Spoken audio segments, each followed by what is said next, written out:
Nous allons nous intéresser maintenant aux extraits du film Asile de Victor Ridley et nous allons nous intéresser à travers ces extraits à la problématique des MENA. À cet effet, nous allons accueillir le professeur Duret qui va nous présenter le réalisateur.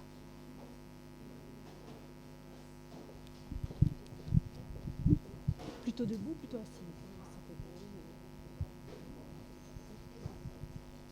Bonjour. Plutôt debout ou plutôt assis?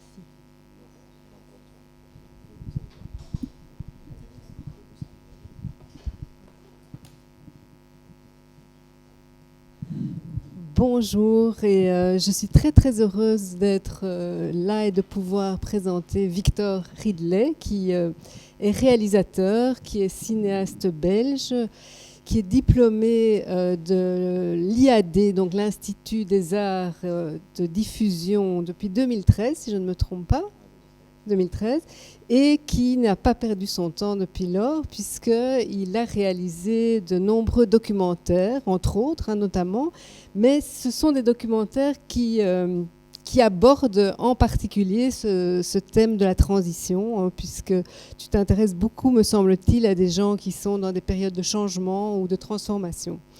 Alors, l'un de ces documentaires, c'est Asile, ce film dont on voit l'affiche là, derrière toi, qui est un film qui retrace en fait le parcours d'un MENA, donc un jeune mineur non accompagné d'origine afghane, Sahil. C'est l'histoire de Sahil. Sahil que tu as eu l'occasion de suivre et de filmer pendant plusieurs mois, 1 an et demi même. Et on va en voir un extrait tout de suite, mais c'est un film qui m'a énormément touchée parce que je trouve qu'il retrace extrêmement bien ce que vivent ces jeunes, à savoir tout ce parcours qui est finalement fait de beaucoup d'embûches avec l'arrivée en Belgique, la rencontre avec les centres d'accueil et puis éventuellement les familles d'accueil, toutes ces auditions qui sont en fait destinées à évaluer si la demande d'asile va pouvoir être acceptée ou non. Et puis la rencontre aussi avec les autres mineurs isolés. Donc tout ça est vraiment très très bien montré dans ton film, avec aussi la mise en évidence que c'est quelque chose, et c'est le mérite de ton film, d'avoir mis la lumière en fait sur ces trajectoires qui donnent très très peu finalement de possibilités pour ces jeunes d'être aidés et d'avoir même accès à des dispositifs de soins quand ils ont des problèmes de santé mentale. Et en fait, je pense que c'est quelque chose de vraiment très, très important de pouvoir, pour nous, soignants, prendre conscience que finalement, il y a 3 choses aussi dans ce qu'ils vivent. C'est d'abord toute la violence psychologique et physique qu'ils ont vécue dans leur pays d'origine, doublé de tout ce qu'ils ont vécu aussi dans le parcours migratoire, et puis auquel vient se surajouter chez nous toute cette violence institutionnelle, parce que, comme vous le savez sans doute pour beaucoup d'entre vous, quand ils ont affaire à ces entretiens, c'est surtout avec la tendance d'essayer de pouvoir démontrer qu'ils mentent et qu'en fait il faut pouvoir éventuellement dépister ces mensonges pour pouvoir les renvoyer chez eux, et avec aussi cette pression du verdict qui pèse sur leurs épaules, puisqu'ils savent aussi qu'ils risquent d'être expulsés à tout moment, et en particulier quand ils auront atteint la majorité, c'est pas évident. Alors, merci beaucoup Victor d'avoir accepté de venir nous présenter ce petit extrait de ce film. Ce serait peut-être bien que tu nous dises un peu qu'est-ce qui t'a permis de rencontrer Sahil et comment les choses se sont passées, et puis que tu nous mettes peut-être aussi un peu en contexte l'extrait qu'on a choisi ou que tu as choisi de nous montrer aujourd'hui. Mais d'abord, je vais juste rebondir sur ce que tu as dit par rapport le fait qu'il quitte d'abord les violences du pays, etc. Sahel, on ne sera pas dans l'extrait, mais il l'a répété plusieurs fois pendant le tournage et pendant les 2 années que j'ai passées avec lui. C'est qu'il parle de ses 3 morts, en fait. Il parle de sa mort au pays, sa mort pendant le voyage, et que sa troisième mort, c'est d'avoir le négatif ici en Belgique. Donc là, je rebondissais avec ce que tu avais dit, parce que c'est vraiment quelque chose qui les traverse, et que cette histoire de négatif, c'est pas juste un papier, pour eux, c'est encore une embûche en plus, alors qu'ils pensaient être arrivés quelque part où ils allaient être pris en main. Et c'est une phrase qui m'a énormément marqué, surtout la manière dont dont lui il a de le dire en fait. C'est sorte pas d'abandon, mais c'est un fait. Voilà, on meurt psychologiquement. Mais sinon, pour la rencontre avec ce jeune, ça part vraiment d'une recherche pendant 1 an et demi, en fait, où j'ai suivi une ASBL qui s'appelle Mentor Escale, qui s'occupe d'accompagner de jeunes MENA. Et en 2016, donc c'est en 2016, il lançait, je les ai rencontrés, et en parallèle de ça, il lançait un programme de famille d'accueil. Donc mettre en relation des familles belges avec les jeunes les plus vulnérables pour les sortir des centres. Et c'est ce programme-là et l'idée du programme qui m'a énormément parlé, et c'est à ce moment-là que le projet est devenu plus concret en fait. Parce que je me posais la question, ok, on va sortir un jeune de 14-15 ans d'un centre, le mettre dans une famille qui est censée, ok, c'est un cocon familial, donc c'est plus rassurant, c'est peut-être un endroit où ils peuvent se reconstruire. Donc je suis parti avec beaucoup de questions en fait.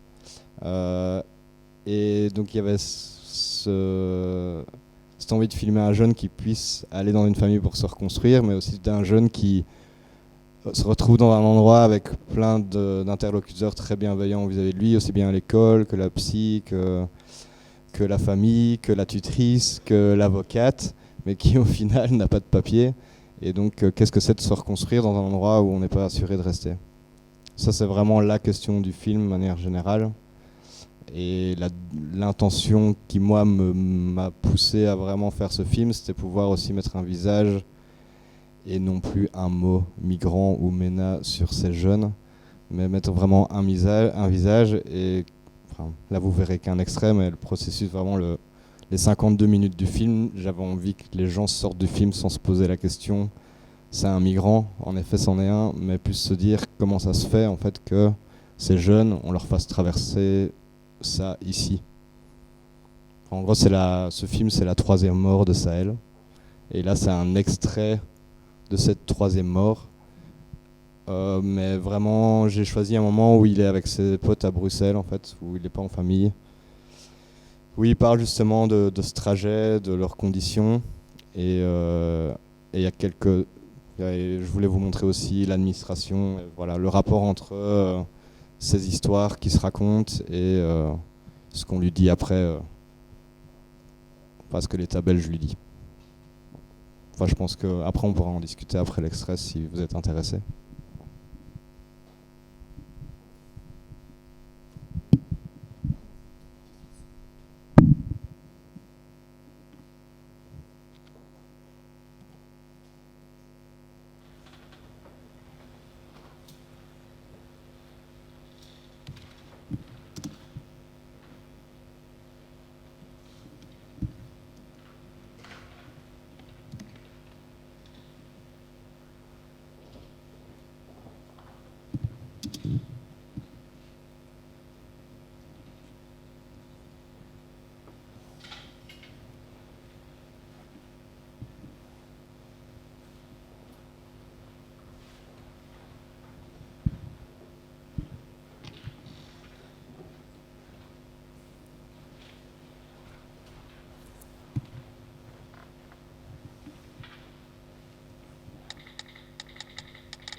durată de idee, pe cum mă largi hatele pe mă largi pe cușe de la șoca.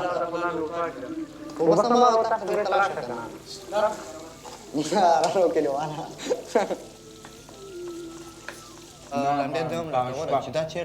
Tata acum că s-o că Paul zel rabani spre oco. Pumunga se șpește să pumunga mă vor zero, că vor zero. Am grijit rabani spre ne da căle. Zan gariब आंदेस ने मारा खले ना दन गरीब आडे रमने दली दरे Preho comand dirti. Prima volta بدري. اول zel rabani spre o shururam Franța că yurura. زين بقول يبكي بس نسبرك له. Na. Istorul daze rabani și aga ce eu dus beca o cana. To khatari dus ke po mel ka daze shuru ke. Istorul mel ora mor plario zera legele. Yurupta. خبره مره په دوه رقم انت دي درې رقم دي ما ته خو دوه یاد دي انا مرة كنت بصحى وقتها رقم هو مرة منتخب ولا مرة نه خو بس همدا خبرې کوو کنه سره رقم یعنی چې اجل یو هغه جل چې خدای درته راوړي یو هغه دي چې په زوره یعنی په دې لاره کې یو دا مرګ تېر شو یو په افغانستان کې په لاره کې دا درې مر مونږ په ژوندونو مرګونه تیر وعليكم السلام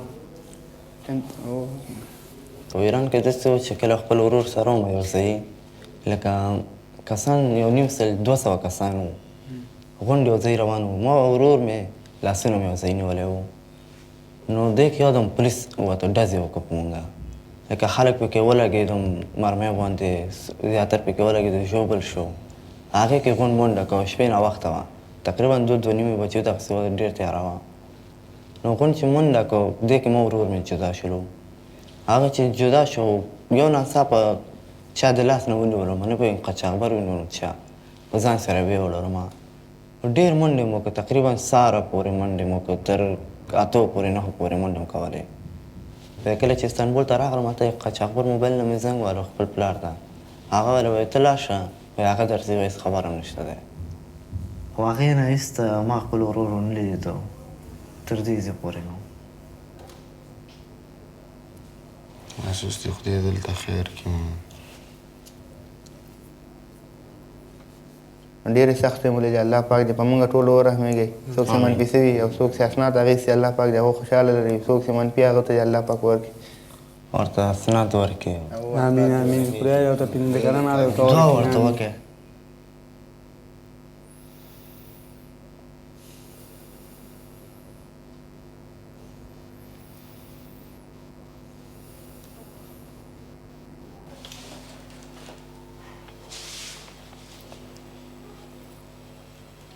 Donc Saïla, on a reçu une mauvaise nouvelle. Hein. C'est une décision négative.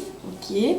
Tu n'as pas pu prouver que ton papa était commandant à la police, et pour toutes sortes de raisons. Deuxième point, c'est que tu n'as pas pu prouver que tu avais des problèmes avec Daesh et le Taliban.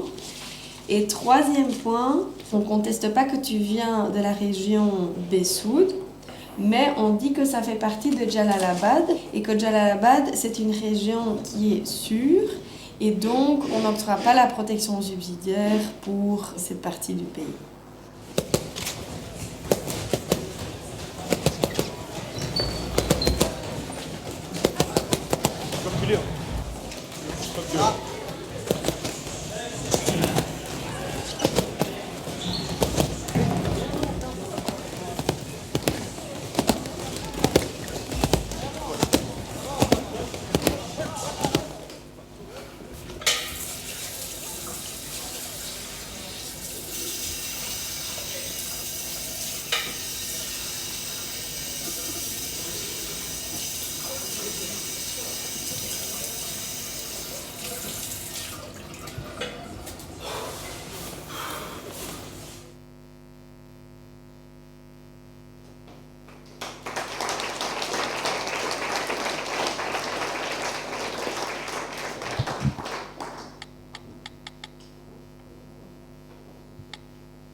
Voilà, alors j'imagine qu'il y a des personnes qui ont peut-être envie de prendre la parole, mais moi, ce que je voulais te demander, Victor, c'est est-ce que tu as des nouvelles de Sahil et quel âge a-t-il aujourd'hui? Sahel est passé majeur le 31 août, donc c'est pas sa vraie date d'anniversaire, hein, mais pour l'État belge, il est passé majeur le 31 août. Et donc j'ai fini le film j'ai fini de tourner le film il y a 1 an et demi. Et 6 mois plus tard, il a pas eu l'asile ni la protection subsidiaire, mais il a eu la protection MENA, qui est en fait une protection où l'État belge analyse si le futur du jeune est mieux, du mineur plutôt, est mieux, où est-ce que c'est mieux qu'il vive, quoi, voilà. Et il s'était embrouillé avec sa famille, et donc sa tutrice et sa famille d'accueil ont poussé pour aller vers cette direction-là. Et donc il a réussi à avoir ce statut, mais qui doit être renouvelé. Là, il a déjà reçu le renouvelé 2 fois 6 mois. Et cet été, il m'a prévenu qu'il avait réussi à le renouveler pour 1 an. Et donc à chaque fois qu'il arrive à faire renouveler, c'est un peu plus longtemps. Je pense en tout, il doit renouveler sur 5 années, quoi. Donc là, il a déjà passé 1 an. Et à chaque fois, c'est avec un avocat, c'est présenté, qui s'intègre bien, qui fait en sorte de bien s'intégrer. Et sinon, dans sa vie à lui, il voit toujours ses potes à Bruxelles. Et il vit toujours en famille d'accueil. Et il a commencé une formation CEFA dans l'ORECA. Et il avait signé un contrat avec un restaurant quelques mois avant le Covid. Donc là, je suppose c'est un peu en latence, mais... Merci beaucoup. Donc, on me dit qu'on va devoir passer à la séquence suivante. Mais donc, je voulais juste vous dire, pour ceux qui sont intéressés, on a prévu de programmer la passation de l'entièreté du documentaire Asile dans le cadre du prochain colloque sur le thème de la transition qui aura lieu le 8 mai. Donc, pour les amateurs, vous aurez l'occasion de le voir dans son entièreté. Et donc, on s'en réjouit. Ouais. Merci beaucoup, Victor.